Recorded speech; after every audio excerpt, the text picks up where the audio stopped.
the Grizzlies and Spurs. Take that for data. Kawhi Leonard, he's a baller doing it on both sides of the court. Welcome into another live edition of Sports Center. I am Darren Haynes. He is Doug Kazarian.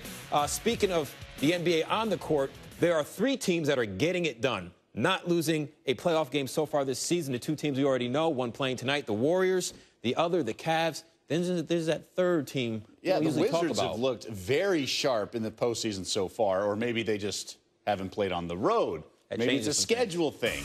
In these playoffs, we've seen teams come home for Game 3, backs against the wall, and play well. Atlanta needed a little dose of home cooking today to start a quadruple header on this busy Saturday of the playoffs. Started out strong, 13-2 out of the gates at the Highlight Factory. Dennis Schroeder, three ball. He had 20 in the first half. Hawks up 20. Paul Millsap finishes. Hawks outscored the Wizards 60-34 in the paint. Led by 18 at the break, but John Wall not the reason for the Wiz struggling. Oh my. Oh my. An absolute blur, even with the ball. Behind the back, left-handed cram over Kent Bazemore, who's got some serious ups. Now Wall, trying to beat the buzzer, does it. He had 29 on 10 of 12 shooting, living up to his all-star label, but not getting a ton of help from the Wizards playing that first road game. Second half, could the Wiz mount a comeback? The answer is no. Kent Bazemore, one of 26 Atlanta assists. Washington with just 16. Nice D from Bazemore, forces the shot clock violation. Bazemore fired up. Yeah, these guys, when they lose back-to-back games in the playoffs, you're going to get a maximum effort. Just ask the Bulls, who got that with the Celtics. Bazemore three ball.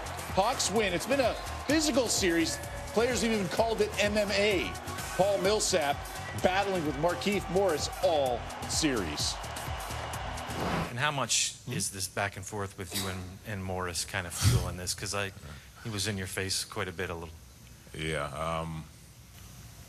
It feels good, man, to have somebody in your face like that. It's been a while. So to have that, I mean, it feels good. It feels good. Yeah, there's been a lot of chirping in this series.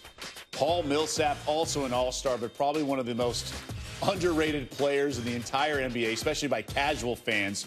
You see another 25-10, 5-assist game, and we haven't seen a whole lot of that in Hawks playoff history. Nice to get a Mookie Blaylock shout-out here on the show. Now, so you heard from Millsap. Let's hear from Markieff Morris. It's a good game. He did more for his team tonight. And me as a man, you take your wins with your losses. And I take my wins and my losses all the time. He just did more for his team. He's a crybaby. You get all the calls when you're a crybaby. That's how I went tonight. Crybaby? What is this, fourth grade? Hey, they have more games to play, man. So, it's like you can't call a grown man a crybaby. We have journalists out there in Atlanta covering the crybaby gate. If you want to, sorry, I had to go there.